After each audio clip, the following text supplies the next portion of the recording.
आज हम पढ़ेंगे एम्फीबिया। लास्ट क्लास में हमने देखा था फिशेज को। दो तरह की फिशेज थी, आपकी कॉन्ड्रिक थी, रोस्टिक थी। तो आज हम देखेंगे एम्फीबियंस, जो कि आपके ऐसे ऑर्गेनिज्म हैं जो अच्छे से पूरी तरह से आपके लैंड पर नहीं आए, मतलब पानी में भी रहते हैं, लैंड पर भी आते हैं, ठीक है ना। और ये बहुत छोटी आपकी क्लास है, मतलब वर्टिब्रेट के अंडर में काफ़ी छोटी क्लास है। इसमें बहुत ज़्यादा ऑर्गेनिज्म इसके अंदर में नहीं है, ठीक है ना। और ये पहले आपके ऐसे टेट्रापोडा हैं जो कि कब आपके आए थे, ये आपके डिवोनियन पीरियड में इवॉल्व हुए थे और डोमिनेट हुए थे जाकर के कार्बोनिफेरस पीरियड में। जैसे आपको पीछे बताया गया था कि जो एज ऑफ फिशेज है जो आपकी वो डिवोनियन पीरियड है, यानी जो आपकी फिशेज हैं वो डिवोनियन में जाकर के पूरे में फैली थी सारे में। तो इसी तरह जो ये हैं आपके डिवोनियन में ओरिजिनेट आए, मतलब इवॉल्व हुए थे, डिवोनियन के टाइम पर आए थे और कार्बोनिफेरस में जाकर के डोमिनेटेड हुए थे। तो अगर आपसे ये पूछा गया कि ये कब इवॉल्व हुए थे, कब आए थे, तो तब आपका आंसर होगा कि ये डिवोनियन में आए थे, यानी इवॉल्व्ड इन डिवोनियन पीरियड। और अगर ये पूछा गया कि इनका जो डोमिनेट कब हुए थे, ज़्यादा दुनिया में कब फैले हुए थे, डोमिनेटेड इन कार्बोनिफेरस, जो कार्बोनिफेरस आपका पीरियड है उसमें ये पूरी दुनिया में फैले हुए थे उस टाइम पर, ठीक है। चलिए नेक्स्ट देखते हैं। ये एनसीईआरटी में देखें क्या क्या लिखा है, यहाँ एक एक कैरेक्टर फिर डिस्कस कर लेंगे। यहाँ लिखा है कि as the name indicate amphibial, amphi मतलब ड्यूअल, बायोस मतलब दो तरह की लाइफ हो जिनकी। Amphibians can live in aquatic as well as terrestrial habitats, aquatic में भी रहते हैं, टेरेस्ट्रियल में भी रहते हैं। And most of them have 2 pair of limbs, ज़्यादातर में 2 पेयर लिम्स के पाए जाते हैं। Body is divisible into head and trunk, body इनकी जो है वो हेड और ट्रंक में डिवाइडेड होती है, ठीक है ना। एंड टेल में भी प्रेजेंट इन सम, तो कुछ में टेल होती है, कुछ में नहीं होती है। जैसे यहाँ आप देख रहे हैं डायग्राम में, सैलेमेंडर के अंदर टेल आपको दिखाई दे रही है, मेंढक में टेल नहीं होती। फ्रॉग में, फ्रॉग का जो लार्वा होता है उसमें आपको टेल दिखती है, बाद में वो टेल जो है वो लार्वा से मेटामॉर्फोसिस के टाइम पर ख़त्म हो जाती है, ठीक है ना। तो लिखा है in the amphibian skin is moist without scale, मतलब जो इनकी स्किन होती है वो मॉइस्ट होती है, स्केल्स नहीं होती। जैसे आपने पीछे देखा जो आपकी फिशेज हैं उनमें आपको क्या मिलते थे, स्केल्स मिलते थे, ठीक है ना। तो यहाँ आपको कोई किसी तरह के स्केल्स देखने को नहीं मिल सकते, ठीक है ना। और इनकी जो स्किन होती है, जैसे लिखाने के एम्फीबियन की स्किन मॉइस्ट होती है, तो इसमें आपको ग्लैंड्स मिलती हैं। अगर आपको ये कहा जाए कि इनके अंदर कुछ ग्लैंड्स होती हैं स्किन में, तो आप कहना यस होती हैं, जो उनको क्या रखती हैं, मॉइस्ट रखती हैं। उसी की वजह से ग्लैंड्स इनकी, मतलब उसी की वजह से स्किन जो है इसकी मॉइस्ट रहती है। अगर आप लिम्स की बात करेंगे तो जैसे आप ये फ्रॉग के लिम्ब देख रहे हैं या फिर इनके हैं, तो ये लिम्ब जो है इनके पेंटाडेक्टाइल लिम्स होते हैं, ठीक है। ऐसा भी सवाल आया हुआ है कि लिम्स कैसे होते हैं, पेंटाडेक्टाइल यानी तुम्हारी तरह 5 फिंगर लाइक, ठीक है ना। तो ये पूछ लेते हैं कैसे लिम्ब होते हैं। नेक्स्ट है कि अदर आईज हैव आईलिड, इनके आईज के ऊपर क्या मिलती है, आईलिड मिलती है। Tympanum represent the year, year के लिए जो आपका तुम्हारे जो ईयर होता है, जिसको आप कान का पर्दा आप कहते हो, एक्सटर्नल ईयर के जो अंदर जा कर के टिम्पैनम होती है मेम्ब्रेन, जहाँ साउंड वाइब्रेशन रिसीव होते हैं। तो इनमें केवल जो ईयर होता है वो टिम्पैनम होती है, बाकी इस तरह तुम्हारी तरह हमारी तरह एक्सटर्नल ईयर नहीं होता है, केवल टिम्पैनम से रिप्रेजेंट होता है ईयर। नेक्स्ट लिखा है एलिमेंट्री कैनाल के बारे में कि जो एलिमेंट्री कैनाल है, यूरिनरी और रिप्रोडक्टिव ट्रैक्ट्स, तीनों आपसे पूछा जाएगा कि कौन सा कहाँ पर ओपन होता है, ये सवाल आपसे पूछा जाएगा।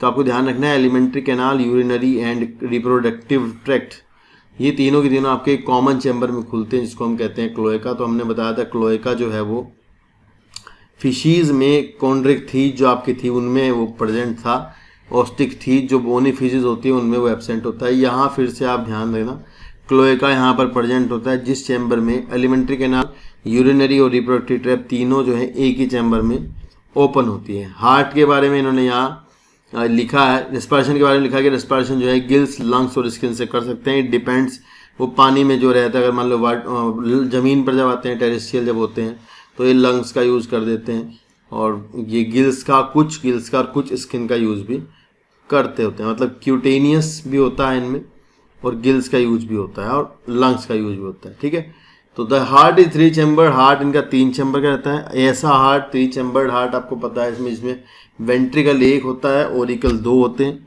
2 ओरिकल के साथ 1 वेंट्रिकल रहेगा, नीचे जो ब्लड होगा वो मिक्स हो जाता है। मतलब जो ऑक्सीजनेटेड और डीऑक्सीजनेटेड ब्लड है वो नीचे आकर मिक्स हो जाएगा, क्योंकि इनकी बॉडी की एनर्जी डिमांड इतनी ज़्यादा नहीं होती है, तो चल जाता है इनका काम ना। हमारे में एनर्जी डिमांड ज़्यादा चाहिए होती है, तो हमारा ब्लड अगर बॉडी में हमारा ऐसा ब्लड जाएगा डीऑक्सीजनेटेड मिक्स होकर के जाएगा तो दिक्कत होगी। ये अपना कर लेते हैं, मतलब चला लेते हैं उसी से ही काम। ठीक है, दूसरी बात है, अगर इनके बारे में अगर आप बात करोगे आरबीसी की बात, तो जैसे हमारी जो आरबीसी होती हैं, वो तो हमारी आरबीसी तो रहती है ई न्यूक्लिएटेड, हमारी आरबीसी में जो है न्यूक्लियस नहीं होता है। लेकिन अगर इनकी आरबीसी की बात करोगे तो इनकी आरबीसी जो है वो ई न्यूक्लिएटेड होती है। ई न्यूक्लिएटेड मतलब ई न्यूक्लिएटेड नहीं, न्यूक्लिएटेड होती है। ठीक है, तो आपकी हमारी होती है ई न्यूक्लिएटेड ना, हमारी में न्यूक्लियस नहीं मिलता होता है, इनमें कैसा मिलता है, न्यूक्लियस मिलता होता है। ठीक है ना, चलिए नेक्स्ट है the heart is 3 chamber, 2 auricle ventricle and these are cold blooded. तो आपको पता है कि बर्ड्स को छोड़ करके और हम मतलब मैमल्स, हम हैं वार्म ब्लडेड, बाकी जो हैं सारे के ज़्यादातर कोल्ड ब्लडेड होते हैं। तो यहाँ से एक क्वेश्चन और इम्पोर्टेंट सवाल आपसे पूछा था, जैसे हमने पीछे स्कल के बारे में बात की थी कि फिशेस की जो स्कल होती है वो मोनोकोंडाइलिक होती है। लेकिन अगर आपसे एम्फीबियंस की स्कल पूछी जाएगी तो अब आपका आंसर होगा कि स्कल इज डाइकोंडाइलिक, मतलब 2 कोंडाइल ओसिपिटल कोंडाइल होते हैं, जिनके ऊपर स्किल जो है आपकी जहाँ पर टिकी रहती है, जो हेड वाला रीजन है, स्कल वाला रीजन है, वो जहाँ पर टिका रहता है उसको कहते हैं ऑक्सीपिटल कोंडाइल। तो यहाँ जो आपकी स्कल है वो कैसी है, डाइकोंडाइलिक स्कल होती है। ठीक है, ये इंपॉर्टेंट सवाल है, बहुत ज़्यादा बार पेपरों में देखा गया, कई बार, मतलब काफ़ी बार पेपर्स में आए हैं। ठीक है ना, नेक्स्ट बात करते हैं क्रेनियल नर्व्स की। तो भाई अगर क्रेनियल नर्व्स की बात करते हैं तो जैसे कि इनमें जो क्रेनियल नर्व्स होती हैं वो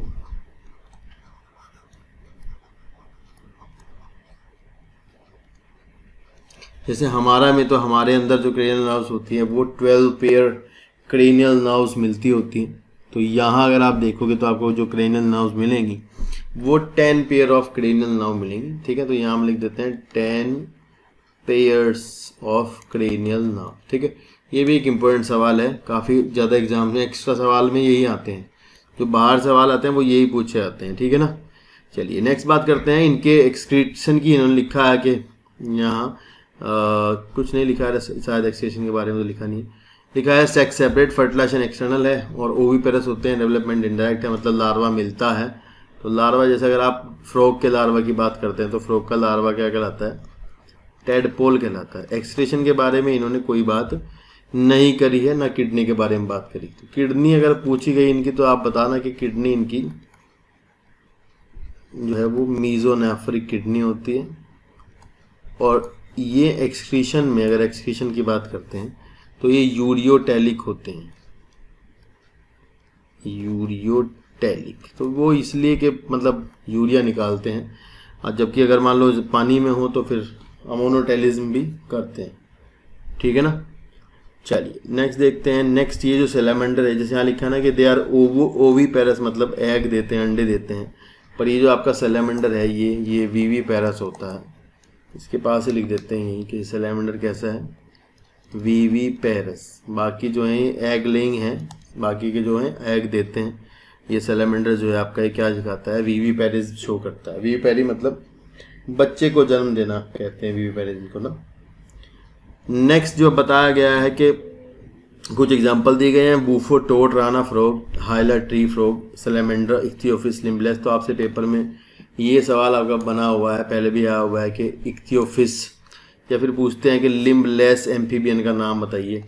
लिम्बलेस आपका एम्फीबियन जो होता है वो इक्थियोफिस होता है। ठीक है, एक क्वेश्चन मैंने आपको पहले बेसिक्स के टाइम पर बताया था, मैं यहाँ दोबारा से रिपीट कर देता हूँ। आपसे ये सवाल आता है पेपर में कि नियोटेनी क्या है, व्हाट इज़ नियोटेनी।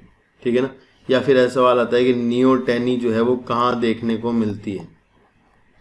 तो नियोटेनी जो होती है ये वो है कि अगर आपका larva shows the adult characteristics, अगर लार्वा आपका एडल्ट के कैरेक्टरिस्टिक्स शो करने लगे, लार्वा आपका एडल्ट कैरेक्टरिस्टिक को दिखाने लगे, तो इसको हम क्या कहते होते हैं, इसको हम नियोटेनी कहते हैं। तो हम यहाँ लिख लेते हैं कि लार्वा शोज अडल्ट कैरेक्टर्स। ठीक है ना, एक तो अडल्ट के कैरेक्टर शो करने लगे और मतलब सेक्सुअल मैच्योरिटी आ जाए उसमें, लाइक रिप्रोडक्शन की कैपेबिलिटी आ जाए, सेक्सुअल मैच्योरिटी, तो इसको कहा जाता है आपका नियोटेनी। मैंने कहा था ये कहाँ देखने को मिलती है, ये आपको एग्जांपल देखने को मिलती है इसका, एक्सोलोटल लार्वा ऑफ एम्बिस्टोमा। तो ये बहुत ज़्यादा बार पूछा जाने वाला क्वेश्चन है, बहुत बार पूछते हैं कि ये कहाँ मिलती है, एम्बिस्टोमा। ठीक है, या फिर एम्फीबियंस ऐसा लिख देते हैं कई बार जानबूझ के कि एम्फीबियंस में ऐसा देखने को मिलता है। ठीक है ना, एम्फीबियंस में आपको ऐसा देखने को मिलता है कि लार्वा जो है वो एडल्ट के कैरेक्टर शो करने लगता है। ठीक है, एक वर्ड है पेडोजेनेसिस, अगर आपको ऐसा कहीं मिलता है पेडोजेनेसिस लिखा हुआ, तो ये पेडोजेनेसिस भी यहीं पर यूज होता है। मतलब जो नियोटेनी है, जो एम्फीबियंस है, जैसे ये लार्वा है एक्सोलोटल लार्वा, ये क्या शो करता है, पेडोजेनेसिस शो कर देता है। पेडोजेनेसिस का मतलब होता है लार्वल स्टेज में सेक्सुअल रिप्रोडक्शन करना, उसे कहते हैं पेडोजेनेसिस।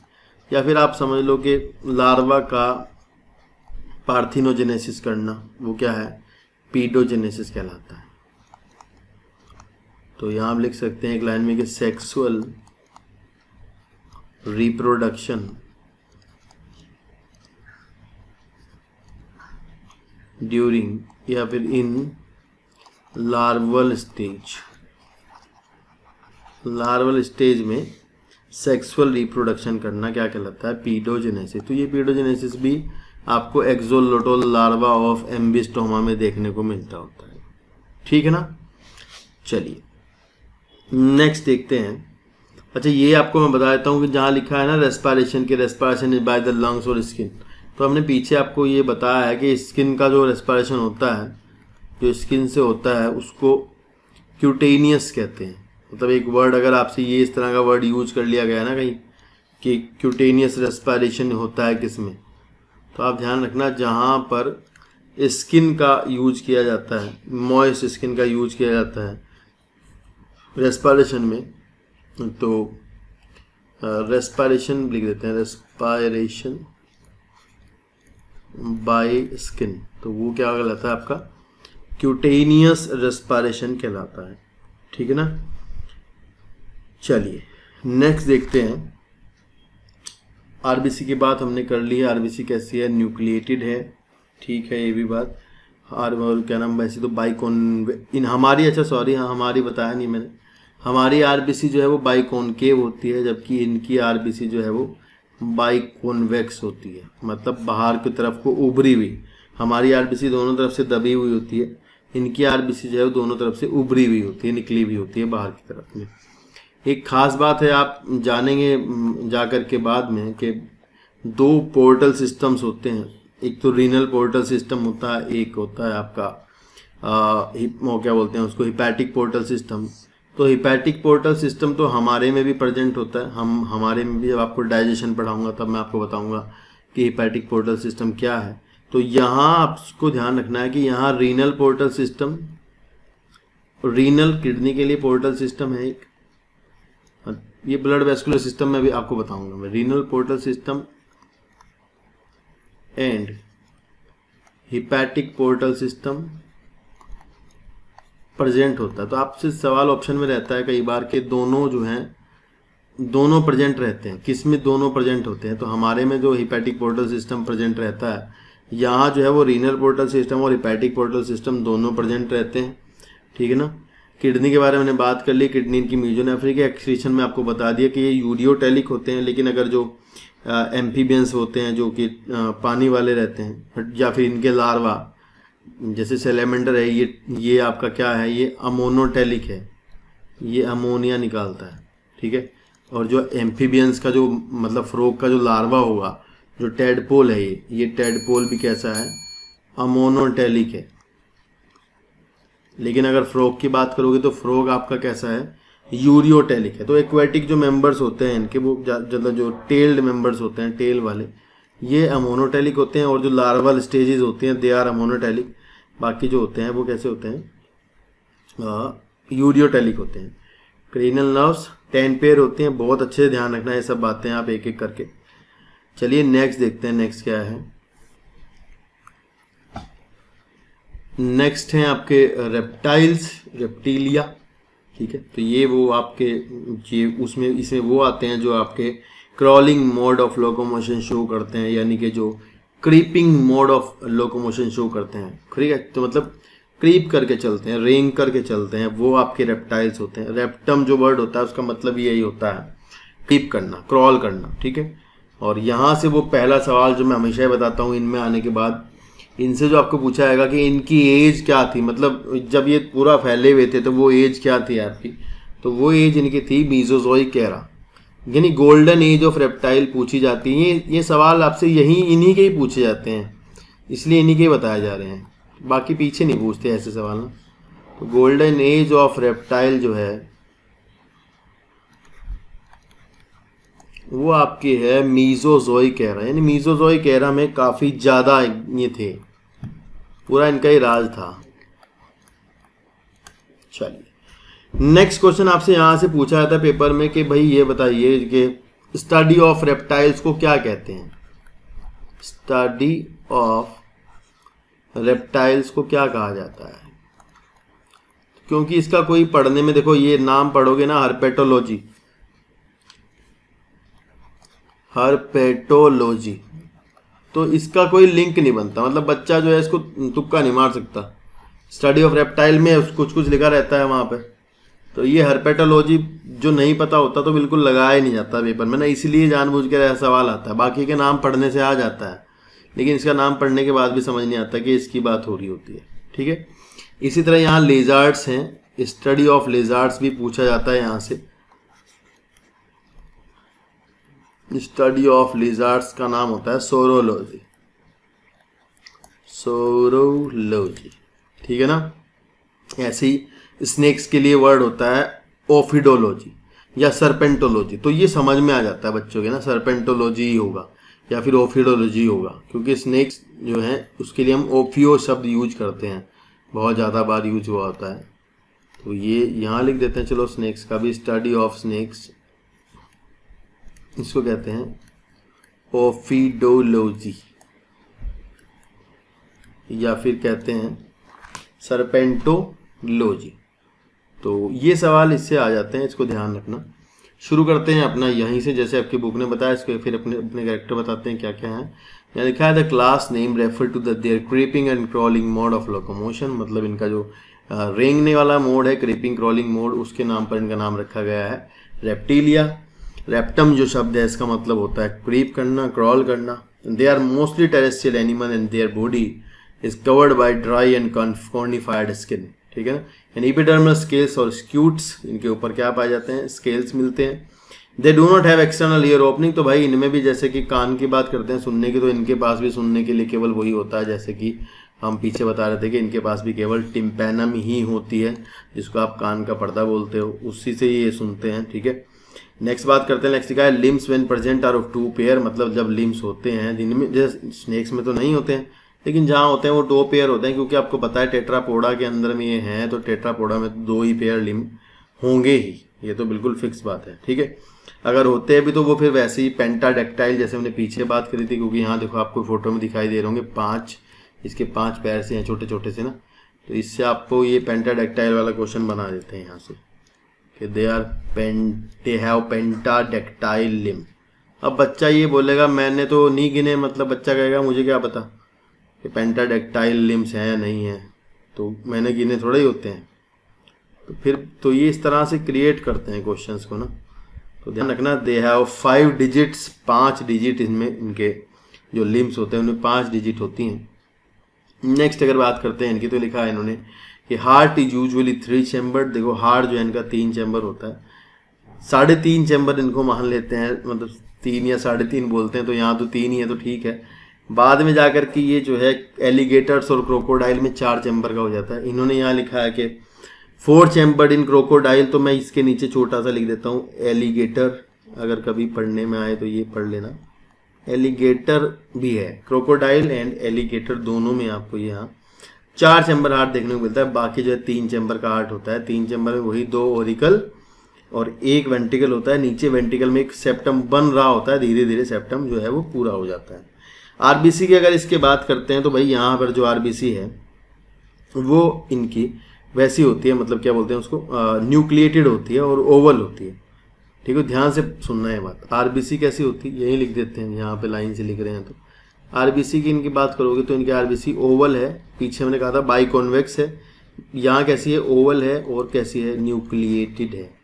न्यूक्लियस इसमें भी है, आरबीसी के अंदर इनके भी यहाँ न्यूक्लियस प्रेजेंट होता है। ठीक है ना, चलिए नेक्स्ट देखते हैं। नेक्स्ट इनकी अगर स्कल की बात करते हैं तो वो जैसे मैंने पीछे बताया था कि वहाँ स्कल जो है वो डाइकोंडाइलिक थी, फिशिस में मोनोकोंडाइलिक थी, फिर यहाँ से दोबारा से फिर कैसी है, मोनोकोंडाइलिक है। 1 ओसिपिटल स्केलेटन में आप ये जानोगे क्या है, 1 ओसिपिटल कोंडाइल, ये समझ लो जिसके ऊपर जहाँ टिकी होती है स्कल आपकी, जहाँ से आप इसको हिला रहे थे, मूव कर रहे होते हैं, ये प्लेस। तो 1 ओसिपिटल कोंडाइल प्रेजेंट, तो इसको कहते हैं मोनोकोंडाइलिक स्कल। मोनोकोंडाइलिक स्कल काफ़ी इंपॉर्टेंट है, इसका आता है पेपर में रेप्टाइल का, क्योंकि बच्चों के जो वो है मेंढक जो है, पीछे फ्रॉग है ना पीवन, तो बच्चों को लगता है फ्रॉग तो हमारे जैसा है, हम ह्यूमन, इनको ऐसा लगता है हमारे जैसा, तो हम भी, हमारे अंदर डाइकोंडाइलिक है और फ्रॉग में भी डाइकोंडाइलिक है, तो उनको लगता है कि इवोल्यूशन में अब जो आगे आएंगे रेप्टाइल में उनमें भी डाइकोंडाइलिक ही होगी। पर ये फंस जाता है सवाल बच्चों का ना, ये पेपर में उनसे हो ही नहीं पाता, कि उनको लगता है कि तुक्का मारने के लिए रहते हैं ना बच्चे, भूल जाते हैं। तो थोड़ा ध्यान रखना कि यहाँ फिर से जो है स्कल कैसी हुई है, मोनोकोंडाइलिक स्कल प्रेजेंट होती है। नेक्स्ट देखते हैं। नेक्स्ट लिखा है कि यहाँ भाई रेप्टाइल आर पोइग्रो, सबको पता है कोल्ड ब्लडेड होते हैं रेप्टाइल, कोई चक्कर की बात नहीं है। ठीक है, वो बर्ड्स और हम ही हैं जो कि होम्योथर्मल है। यह स्नेक्स एंड लिजार्ड देयर की स्किन कास्टिंग, तो आपको पता है, बचपन से पता होता है कि जो स्नेक्स होते हैं वो स्किन कास्टिंग करते ही हैं। And sex are separate, sex separate है, फर्टिलाइजेशन इंटरनल है, और ओवीपेरस डेवलपमेंट है, डायरेक्ट है, लार्वा नहीं है। अब यहाँ कोई लार्वा वाली बात नहीं होती, मतलब यहाँ लार्वा अब खत्म हो जा रहा है धीरे धीरे ना। ठीक है, लार्वा नहीं आ रहा है अभी। चलिए नेक्स्ट देखते हैं कि यहाँ भी अगर इन्होंने जो है एलिमेंट्री कैनाल की कोई बात नहीं करी है। अगर मैं कहूँ कि भाई इनकी एलिमेंट्री कैनाल पूरी है, बाकी तो ठीक बात है, लेकिन वो खुलती कहाँ है, एलिमेंट्री कैनाल की अगर बात करते हैं तो भाई वो भी कहाँ खुलती है, अभी भी वो ओपन इनटू क्लोएका, एक चैम्बर होता है उसी में खुलती है क्लोएका, फिर क्लोएका जो है वो बाहर की साइड पे खुलता होता है। ठीक है, यहाँ हम अगर क्रेनियल नर्व्स की बात करेंगे, जैसे पीछे हमने क्रेनियल नर्व्स की बात करी थी, तो वहाँ तो क्रेनियल नर्व कितनी थी, 10 पेयर थी। तो अभी क्या है, क्रेनियल नर्व जो है वो 12 पेयर है। कितना पेयर है, हमारे में भी कितनी होती है, 12। ये तो ठीक है एडवांस हो गई है, लेकिन जो बेचारे सांप होते हैं तुम्हारे, स्नेक्स जो हैं, उनमें जो क्रेनियल नर्व्स होती है भाई वो होती है 10 पेयर क्रेनियल नर्व्स। तो ये बेचारे अभी भी 10 पेयर से ही काम चला रहे हैं, 10 पेयर इन स्नेक्स। ठीक है ना, तो ये भी ध्यान रखना, ये भी इंपॉर्टेंट क्वेश्चन है। नॉर्मली अगर स्नेक्स में पूछा जाए तो फिर स्नेक्स में आपको 12 पेयर नहीं लगाने हैं, स्नेक्स में आपको 10 पेयर लगाने हैं। ठीक है ना, चलिए नेक्स्ट है, यहाँ एक विशेष प्रकार का ऑर्गन जो देखने को मिलता है, and that is a Jacobson organ. ठीक है, अगर आपसे ये पूछा जाए कि भाई जैकोब्सन ऑर्गन कहाँ होता है, कैसा होता है, तो वही आपका आंसर होता है कि जैकोब्सन ऑर्गन, मतलब आपसे पूछते हैं क्या रिसीव करता है तो किस लिए होता है, ये आपका सवाल है कि जो आपका जैकोब्सन ऑर्गन होता है वो आपका मिलता है इनमें रेप्टाइल्स में, जिसका काम होता है ओल्फैक्टरी होता है। वो कैसा होता है? ओल्फैक्टरी। ओल्फैक्टरी मतलब सूंघने के लिए, ओल्फैक्टरी ऑर्गन लिख ले, फिर ओल्फैक्टरी रिसेप्टर लिख देते हैं, ठीक है, रिसेप्टर, ठीक है ना। तो ओल्फैक्टरी रिसेप्टर आपका कौन है? जैकोब्सन ऑर्गन है। ये इंपॉर्टेंट क्वेश्चन है, बहुत ज़्यादा इंपॉर्टेंट क्वेश्चन है, इनको ध्यान रखना, मतलब ये तो आ जाते हैं पेपर में ना, जैकोब्सन ऑर्गन वगैरह, ठीक है। चलिए नेक्स्ट देखते हैं। देखो नेक्स्ट पॉइंट की बात करते हैं। यहाँ इन्होंने लिखा है, इसमें एग्जाम्पल्स में लिखा है कि भाई जो ये क्या बोलते हैं इसको, ये नाजा, बेंगेरस, करैत और वाइपेरा जो है, ये तुम्हारे जो हैं पॉइजनस स्नेक्स हैं। एक तो ये है बात कि भाई जो आपका ये रसल वाइपर है, और ये जो आपका क्या बोलते हैं उसे, रसल पिटलेस वाइपर जो होता है आपका, कहाँ गया ये रहा, ये आपका कैसा होता है? वीवी पैरस होता है। कैसे होता है? वीवी पैरस। यहाँ लिखा ना कि ओवी पैरस है, ये आपके कैसे होते हैं? अंडे देते हैं। पर ये वाइपर जो है ये आपका कैसा है? वीवी पैरस है, मतलब ये बच्चे को जन्म देता है, ठीक है। एक सवाल तो ये आपको ध्यान रखना है, इंपॉर्टेंट क्वेश्चन है। डेवलपमेंट की अगर बात करते हैं तो यहाँ डेवलपमेंट में कोई लार्वा वार्वा, किसी तरह का कोई लार्वा नहीं प्रेजेंट होता। अगर आपको ये पूछा जाए कि जो डायनासोर्स हैं, क्योंकि वो भी यहीं आएंगे भाई, देखो डायनासोर्स भी इसी में आएंगे ना, तो अगर आपसे ये पूछ लेते हैं कि डायनासोर की एज क्या है, तो आपने मूवीज अपने देख रखी होगी, वो जुरासिक पार्क, तो जुरासिक पीरियड जो था वो डायनासोर की एज था, ठीक है ना। नेक्स्ट आपसे सवाल पूछते हैं कि जो आपके जो स्नेक्स होते हैं, इनके जो फैंग्स होते हैं, स्नेक के जो फैंग्स होते हैं, वो एक्चुअली में क्या होते हैं? ये सवाल आपसे पूछा जाता है कि स्नेक के जो फैंग्स हैं वो एक्चुअली होते क्या हैं? तो वो होते हैं फैंग्स ऑफ स्नेक, या फिर लिख देते हैं फैंग्स, पता ही होगा आपको, सांप का फन जिसे कहते हैं। तो फैंग्स जो होते हैं वो पॉइजनस टीथ होते हैं। क्या होते हैं? Poisonous teeth. और इसी के साथ साथ सवाल आता है कि ये क्या होते हैं, मतलब किसका मॉडिफिकेशन होते हैं? तो आपका आंसर होता है कि they are modified maxillary teeth. Modified maxillary teeth. अगर पूछा जाए कि भाई fangs of snake is a modification of, तब आपका आंसर होगा they are the modification of maxillary teeth. इसी तरह जो इनकी पॉइजनस ग्लैंड्स होती हैं सांप की ना, पॉइजनस ग्लैंड,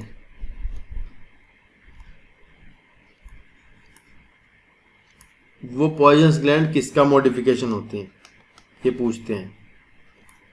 तो जो इनकी पॉइजनस ग्लैंड होती है वो आपकी सलेवरी ग्लैंड होती है एक्चुअली में ना, मॉडिफाइड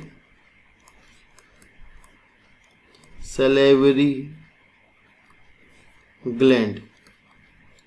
उसमें से भी हमारे अंदर 3 होते हैं ना, पैरोटिड, सब मैक्सिलरी, सबलिंगुअल, तो उनमें से भी पैरोटिड होती है वो, पैरोटिड, यानी कि जो आपका पॉइजनस इनकी ग्लैंड होती हैं they are modified parotid glands, जो कि सलाइवा बनाती है, इनमें वो क्या बनाती होती हैं? पॉइजन बनाती होती है, ठीक है। सांप का जो जहर होता है उसको आप वेनम कहते हैं, और एक्चुअल में वेनम जो होता है वो क्या होता है? प्रोटीनेशियस होता है। ये कई बार आप पूछा जाता है कि वो किसका बना होगा, तो वो प्रोटीनेशियस होता है, प्रोटीनियस, ठीक है, प्रोटीनियस, प्रोटीन का बना होता है। अब यहाँ से एक और क्वेश्चन आता है जो थोड़ा अच्छा लेवल का सवाल रहता है कि जो आपका ये कोबरा और ये करैत है, 2 आपके यहाँ लिखे ना, कोबरा, करैत, वाइपर। जो आपका कोबरा, करैत है, इनका जो वेनम होता है, इन दोनों का जो वेनम होता है वो न्यूरोटॉक्सिक होता है, मतलब वो ब्रेन को प्रॉब्लम पहुँचाता है, ठीक है, न्यूरोटॉक्सिक होता है। जबकि जो वाइपर है आपका ये आपका कैसा वेनम देता है? हीमोटॉक्सिक, मतलब ब्लड में, इट रिएक्ट विद ब्लड। तो ये और अच्छे सवाल मतलब जो इससे इसी पेज से बन सकते हैं, क्योंकि इन्होंने यहाँ बताया तो है ही कि ये पॉइजनस हैं। अब पॉइजनस में अगर ये पूछ लिया इनमें से किसका जो है वो न्यूरोटॉक्सिक है, तब आपका आंसर होगा नाजा और करैत जो है ये आपके न्यूरोटॉक्सिक होते हैं, जबकि जो आपका वाइपरा होता है वो आपका कैसा होता है? हीमोटॉक्सिक होता है, यानी आरबीसी यानी ब्लड के साथ में रिएक्शन करता है, ठीक है ना। चलिए, ये आपका जो वाइपर है इसके पास एक स्ट्रक्चर है, मतलब इसकी बॉडी में जो है एक लोरियल पिट मिलता है, ठीक है ना। अगर ये इसकी बॉडी में वाइपर की क्या मिलता है, लोरियल पिट कहते हैं उस स्ट्रक्चर को। तो ये पूछ लेते हैं कि जो लोरियल पिट है जो वाइपर्स में मिलता है वो क्या किस चीज़ का रिसेप्टर होता है। तो लोरियल पिट जो होगा वो थर्मो रिसेप्टर होता है। थर्मो रिसेप्टर कहाँ मिलता है, रसल वाइपर के पास मिलता है, हीट को सेंस करने के काम होता है। तो ये थे कुछ सवाल, ठीक है ना, मतलब जो यहाँ से क्रिएट हो सकते थे।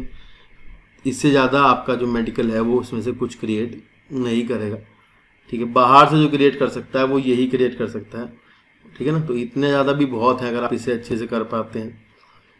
तो ये कुछ एग्जांपल्स हैं, आपको बिल्कुल नहीं भूलना है। यहाँ पर ये ध्यान रखना है कि जो इनके नाम बिल्कुल ध्यान रखने हैं। कैमलियन ट्री लिजार्ड है, कैलोटिस गार्डन लिजार्ड है, Crocodylus crocodile, alligator हेमिडैक्टिलस wall lizard है।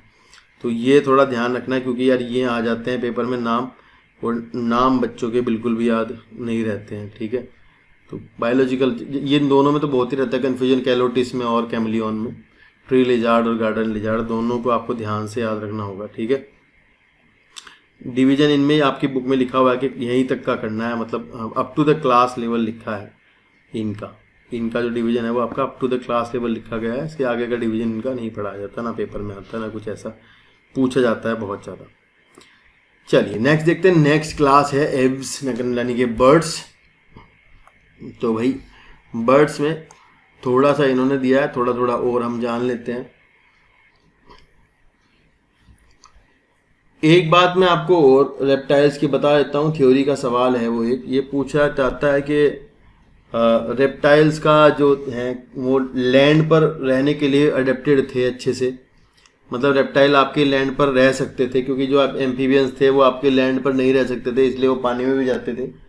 तो ये लैंड एडेप्टेशन जो थी इनकी वो किस लिए आई थी, वो इसलिए आई थी कि इनके जो एग थे, इनके जो रेप्टाइल्स के जो एग होते हैं, क्योंकि इन्होंने लिखा है ओविपेरस लिखा है, तो जो इनके एग्स होते हैं ना वो क्लेडोइक एग्स होते हैं एक्चुअली में ना।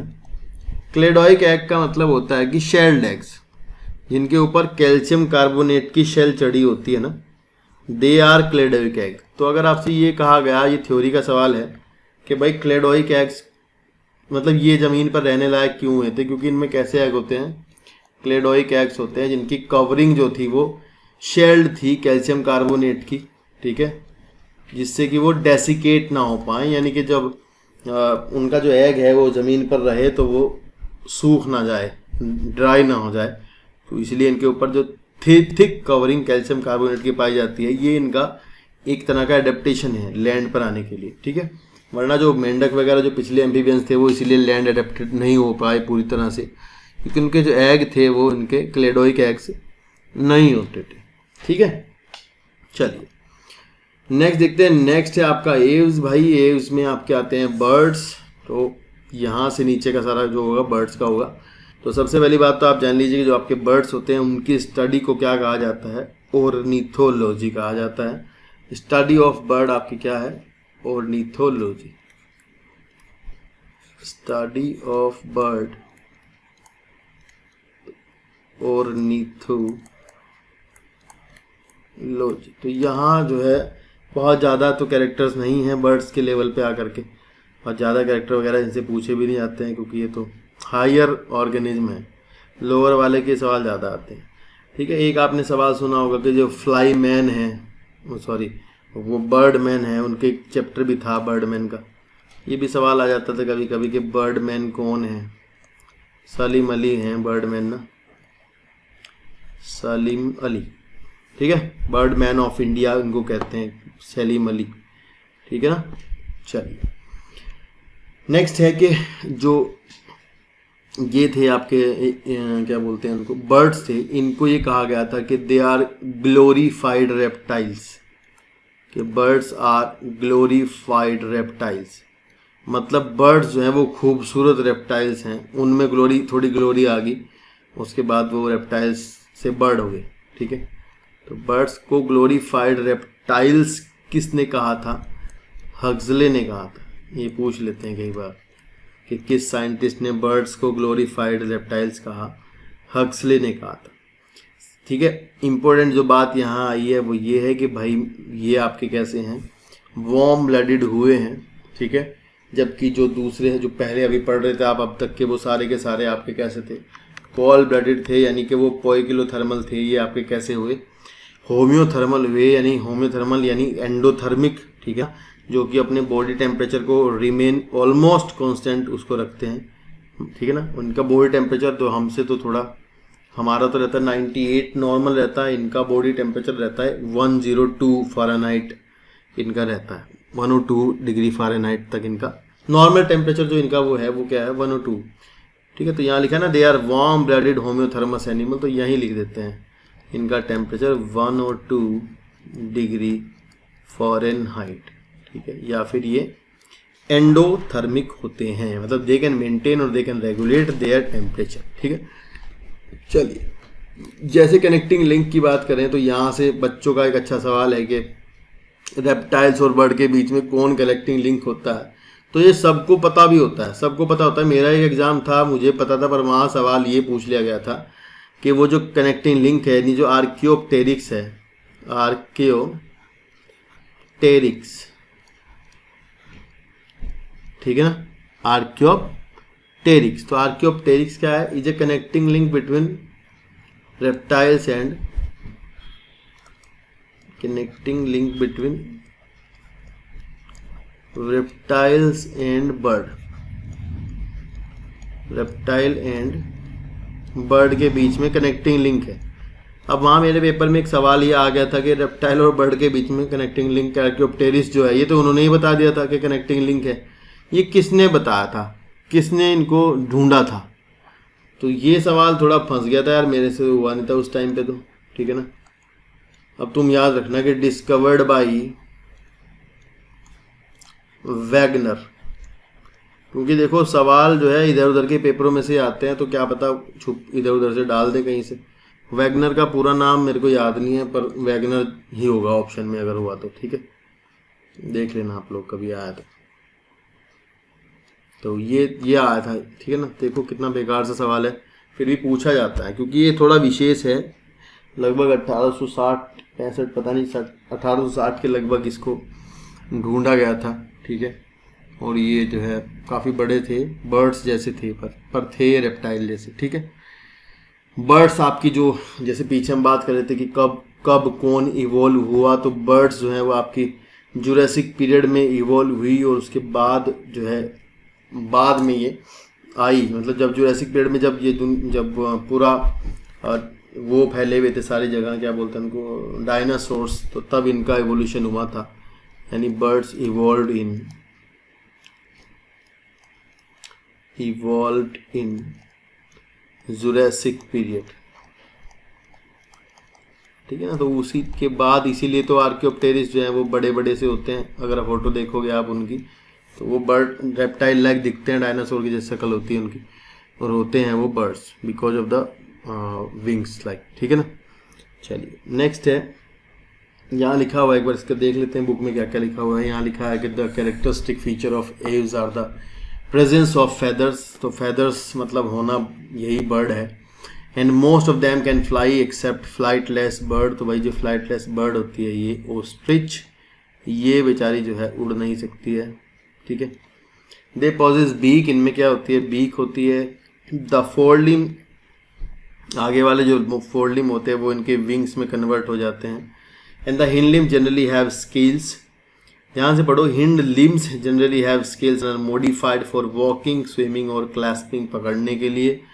Tree branches in skin is dry without, skin जो है इनकी वो ड्राई रहती है, उसमें कोई ग्लैंड नहीं होती। जैसे हमने पीछे देखा था कि जो एम्फीबियंस थे और उनकी जो स्किन होती है उसमें आपको ग्लैंड्स मिलती है, यहाँ लिखा है ड्राई विदाउट ग्लैंड, कोई ग्लैंड नहीं होती है एक्सेप्ट द ऑयल ग्लैंड। तो सवाल ये आता है कि ऑयल ग्लैंड आपको कहाँ मिलती है, तो आपका आंसर होता है in the tail part of the Aves, मतलब बर्ड्स के जो टेल पार्ट है वहाँ पर आपको क्या मिलती है, ऑयल ग्लैंड होती है। तो स्पेशली इसका ऑयल ग्लैंड का एक नाम होता है जिस नाम से आपसे पूछी जाएगी, ठीक है ना, वो आपका होता है preen glands, PREEN, preen gland.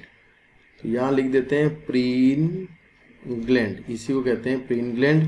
या फिर एक और अच्छा सा इसका नाम है दूसरा, उसको कहते हैं यूरोपाइजियल ग्लैंड, और यूरोपाइजियल ग्लैंड, तो ये आ जाता है पेपर में ज़रूर। प्रीन तो कह ही दिया जाता है क्योंकि भाई वो है क्या बोलते हैं, ये नाम तो दिया ना ऑयल ग्लैंड एटलीस्ट, तो ऑयल तो ये दिया है तो प्रीन ग्लैंड नाम पूछा जाता है। यूरोपाइजल नहीं भी आएगा, ये थोड़ा ज़्यादा एडवांस बात होगी, कोई बात नहीं, पढ़ लेना आप एक बार, याद रहेगा। नेक्स्ट लिखा है कि भाई इसका एंडोस्केलेटन जो है वो फुल्ली ओसिफाइड होता है, मतलब बोनी एंडोस्केलेटन होता है, बोन्स का बना हुआ होता है। लेकिन जो बोन्स होती हैं इनकी वो स्पॉन्जी बोन्स होती हैं, उन बोन के अंदर जो है वो एयर कैविटीज़ मिलती हैं जिसको हम न्यूमेटिक बोन्स कहते हैं, ठीक है ना। तो इनके long bones are hollow are with air cavities that is pneumatic. तो सवाल आता है एयर न्यूमेटिक बोन्स कहाँ मिलती हैं आपके यहाँ, क्योंकि भाई बोन में अगर बोन मैरो होगा भरी हुई होंगी तो वेट हो जाएगा, फिर दे कांट फ्लाई, अगर मतलब वेट हो जाएगा तो फिर कैसे उड़ पाएंगे, नहीं उड़ पाएंगे ना। तो थोड़ा ध्यान रखना कि भाई ये जो है न्यूमेटिक बोन्स रखते हैं, ये स्पॉन्जी और न्यूमेटिक बोन्स रखते हैं। अगर यहाँ इस लाइन से सवाल ये बन सकता है, इसके बाद थोड़ा सा और एक्स्ट्रा जाओगे तो कि बोन मैरो एब्सेंट, क्योंकि जब एयर चैम्बर लिख दिया तो फिर बोन मैरो तो नहीं होगा ना, तो ये पूछ लेंगे। ऐसा कर सकते हैं इसके साथ कि भाई बोन मैरो जो होता है वो एब्सेंट होता है, बोन मैरो इनमें नहीं पाया जाता है। नेक्स्ट है कि इनमें जो क्या बोलते हैं ये साउंड बॉक्स एक चीज़ होती है जहाँ से आवाज़ आती है, तो तुम्हारे में उसको हम क्या बोलते हैं, लैरिंग्स है हमारे में, तो यहाँ साउंड बॉक्स को बोला जाता है सायरिंग्स, ठीक है ना। तो साउंड बॉक्स इनका क्या कहलाएगा, सायरिंग्स, तुम्हारा क्या कहलाता है, लैरिंग्स। यहाँ हम कहेंगे साउंड बॉक्स है इनमें, क्योंकि देखना आप कई बार आवाज़ करते हैं अच्छी, बहुत मधुर आवाज़ जो निकलती है वो इससे निकलती है, सायरिंग्स से, ठीक है ना। When air passes between this, तो ये आवाज़ करता है, ठीक है ना। चलिए नेक्स्ट लिखा है कि the digestive tract of bird has additional chamber the crop and gizzard. तो इनकी जो डाइजेस्टिव ट्रैक्ट होती है उसमें कुछ एडिशनल चैम्बर मिलते हैं, स्टोर करने के लिए क्रॉप और गिजार्ड करने के लिए डाइजेशन, चबाने के लिए, मैस्टिकेट करने के लिए। And heart is a completely 4 chamber, heart तो इनका पूरा 4 चैम्बर का हो चुका है। दे आर वार्म ब्लडेड, ये भाई वार्म ब्लडेड होते हैं, तुम्हें पता ही है हम हैं और ये हैं, यही तो वार्म ब्लडेड है, मतलब ये होम्योथर्मस होते हैं। That is they able to maintain a constant body temperature, मतलब यानी कि ये रेगुलेटर है, they can regulate the temperature, तो ये लिख देते हैं रेगुलेटर, रेगुलेटर, ठीक है। Regulator are those organism they can regulate their temperature, ठीक है ना। और जो कन्फर्मर्स होते हैं वो रेगुलेट नहीं कर पाते होते हैं, कन्फर्मर्स नहीं रखते, ठीक है। अच्छा एक बात और ध्यान रखना कि जो ईसोफेगस वगैरह होती है वो यहाँ नहीं होता है, यहाँ इसमें क्रॉप होता है, ठीक है, जो जल्दी डाइजेशन के लिए, स्टोरेज के लिए क्रॉप होता है। गिजार्ड जो होता है ये क्रश करने के लिए, चबाने के लिए फूड को होता है, जो अनमेस्टिकेटेड, मतलब ये ऐसे ही निगल लेते हैं ना खाना, तो फिर इनमें एडिशनल चैम्बर गिजार्ड मिलता है जो उसको चबा देता है अच्छे से ना, ये ध्यान रखना, ठीक है ना। चलिए नेक्स्ट देखते हैं। नेक्स्ट लिखा है कि भाई they are able to maintain a constant body temperature and respiration is by the lungs, यानी लंग्स जो है रेस्पिरेशन में हेल्प करते हैं भाई। और जो एयर कैविटीज़ इनमें क्या होती है, कुछ एयर सैक्स मिलती हैं एक्स्ट्रा, वो एयर सैक्स जो है लंग्स से कनेक्टेड रहती हैं और वो सप्लीमेंट करती है रेस्पिरेशन को, एयर की सप्लाई करती होती है, ठीक है ना। मतलब उन एयर सैक्स का काम ये होता है, स्पॉन्जी लंग्स होते हैं इनके, बाद ध्यान रखना, और इसमें एयर सैक्स होती है, उन एयर सैक्स का काम होता है कि वो लंग्स को एयर सप्लाई करें, मतलब एडिशनल बात है ये। एंड सेक्स जो होते हैं वो सेपरेट होते हैं, अलग अलग होते हैं। फर्टिलाइजेशन इंटरनल होता है। ओवीपेरस होते हैं, डेवलपमेंट ही जा रहे हैं। यहाँ लार्वा तो कुछ है ही नहीं, मतलब लार्वा तो खत्म हो चुके हैं। अंडे देने वाले होते हैं, ये भी क्या होते हैं, ओवीपेरस होते हैं, ठीक है ना। चलिए देखो अब सुनो यहाँ बात, अब किडनी की देखो इन्होंने कोई बात नहीं करी, एक्सक्रीशन की बात ही नहीं की है, यहाँ इन्होंने कोई एक्सक्रीशन की बात नहीं करी है। तो आपको ध्यान रखना है कि किडनी जो है इनकी थोड़ी एडवांस हो चुकी है। जैसे पीछे हम पढ़ रहे थे कि भाई किडनी मीजोनेफ्रिक है, तो यहाँ हम कहते हैं किडनी को कि किडनी भाई कैसी है, मेटानेफ्रिक किडनी होती है, ठीक है। ये आपसे पूछा जाता है।